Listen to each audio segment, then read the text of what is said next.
I'm in Bethlehem, the city believed to be the birthplace of Jesus. But because Bethlehem is a Palestinian city in the Israeli-occupied West Bank, it's surrounded today by a massive concrete wall, military checkpoints, and illegal settlements. It's imposing a system of control that I'm sure Jesus was very familiar of. If he's born today, he would be born on our side of the wall. Over the decades, the percentage of Christians living in Bethlehem and the occupied Palestinian territories has plummeted, rendering them practically invisible. Did you know there were Palestinian Christians before coming here? No, I didn't. بس هي طلعت من هون يعني المفروض هو يكونوا أوعى من هيك. So what happened to all the Christians? To find out, I'm here to ask the Palestinian Christians that remain. It's a big issue for us that one day the Holy Land will become without Christians.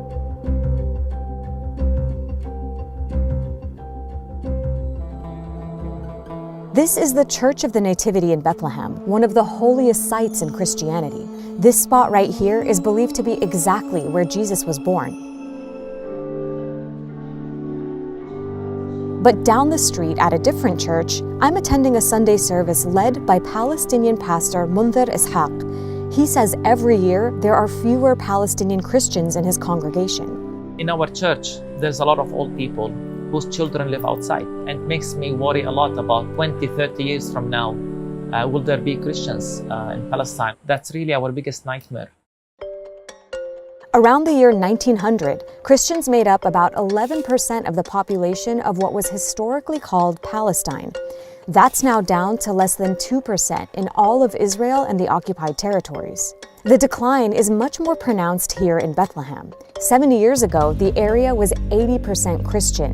Today, that number is only 12%. Why are the numbers of Christians specifically dwindling here? Like all Palestinians, we live under Israeli reality, Israeli oppression. Here in the West Bank, in Bethlehem, we live under the Israeli military occupation, where we suffer from restrictions of movement, very limited opportunities economically. Overall, the quality of life here is very difficult. This used to be the main road in Bethlehem. And then the wall cut really in the middle of the road. And what used to be one of the liveliest streets or roads in Bethlehem is now this dead area as a result. To us, Jesus was one of our own. We look at him as a Palestinian Jew. He was born here.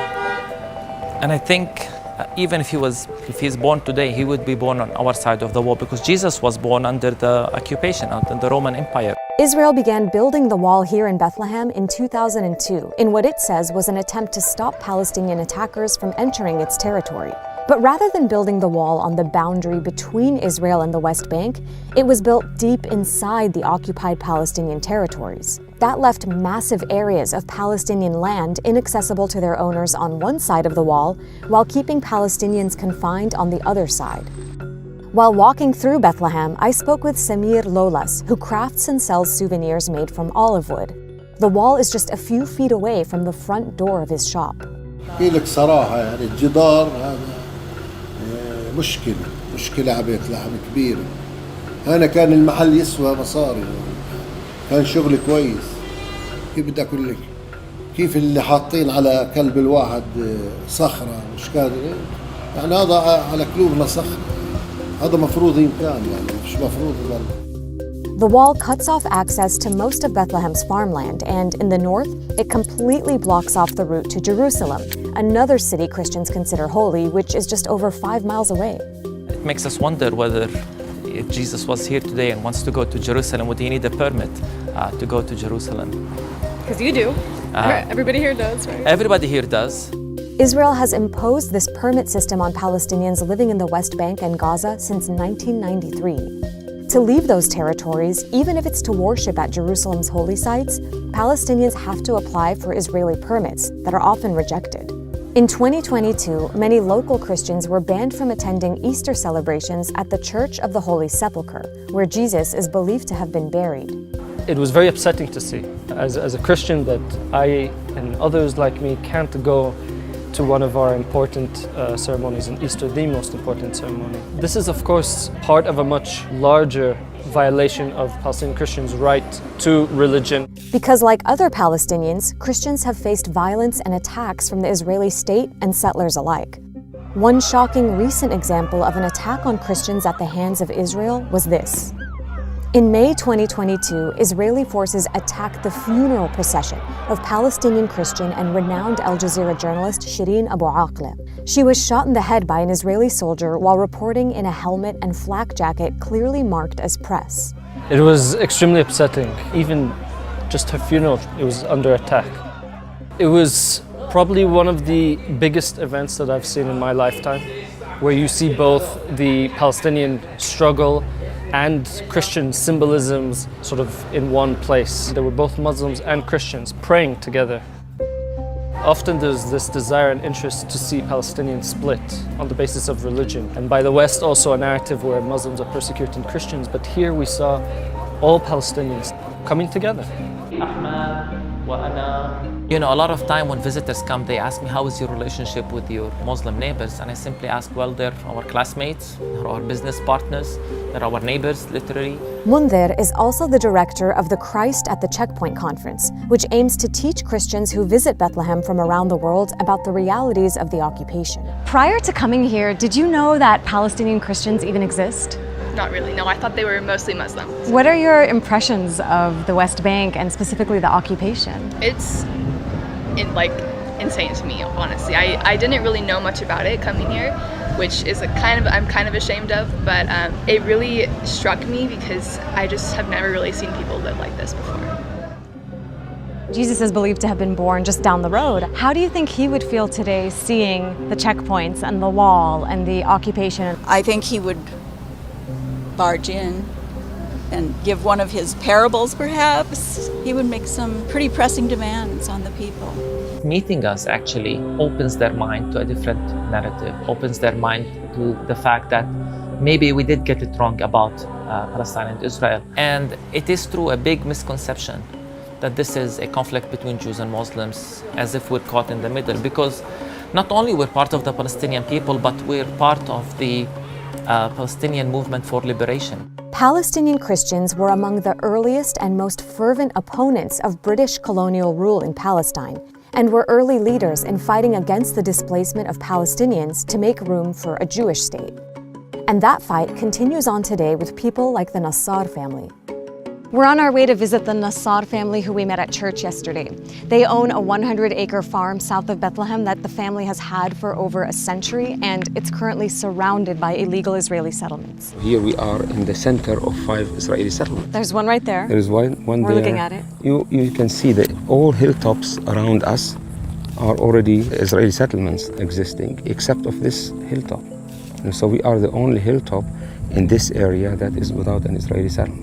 Dawood's grandfather purchased this land, now dubbed Tent of Nations, in 1916, a full 32 years before the creation of Israel. But now Israel says it owns the land and wants to build Jewish settlements on the Nassar family's farm. The family is fighting to stay on the land, but it's not easy. إنه ممنوع نبني، ممنوع يكون عندنا مي، ممنوع كهرباء. معظم الوقت إذا بدنا نيجي ونروح نرجع من الأرض ونيجي على الأرض، مرات بتكون في check points. Because of those restrictions, Dawood showed me where the family sometimes has to worship in an ancient underground cave. Here we have our chapel where people used to worship. Wow. And still we have also a church service once in a while here. And this is the place where we come together. And it's about like being together, fellowship with one another. Over the years, the Israeli army and nearby settlers have attacked Dawood's farm, setting fire to crops and bulldozing fruit trees. Still, in the face of all this, Dawood says they refuse to be victims. How does your Christian faith inform how you resist this occupation? Jesus also saw a lot of injustices happening. We refuse to hate, but that doesn't mean to accept the bad actions that people are doing against us. We are people who believe in justice. Dawood's family has been defending their land in the Israeli courts for over 30 years. I think, when you're talking, people might not realize you're a Palestinian family on Palestinian land, and Israel's trying to take your land, and the only recourse you have is to resort to an Israeli military court. It's like the cards are stacked against you, it sounds. Of course, we know that this is unjust, and we are under occupation. For us, this is the only way to try to protect, keep knocking at the door of justice, In the meantime, Daoud says that most of the other Christian families in the nearby village of Nahalin have left after being pushed out by settlements and blocked off by the wall. You feel that we are the only hope for the village to exist. So our mission to protect the land is not just about protecting the private property, but it is the hope for many people. We ask you to bless our community here and to bless the food. The farm hosts summer camps and activities for the local Palestinian community.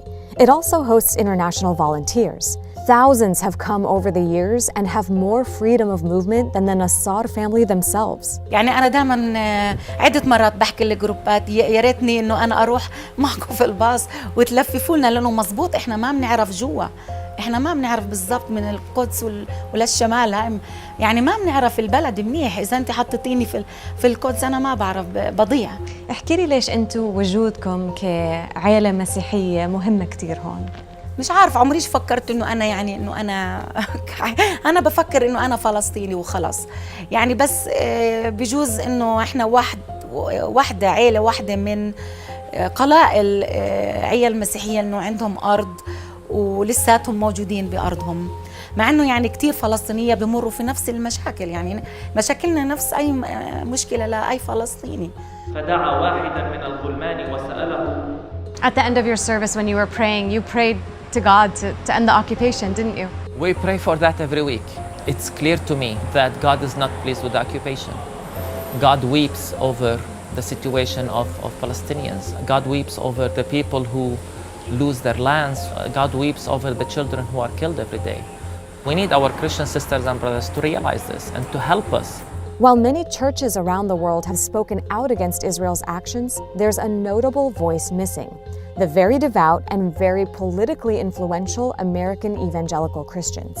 I look into why that is in my next video and ask, how can Christians support a state that persecutes members of their own faith? Make sure you check out that video, and in the meantime, let me know what you thought of this one in the comments.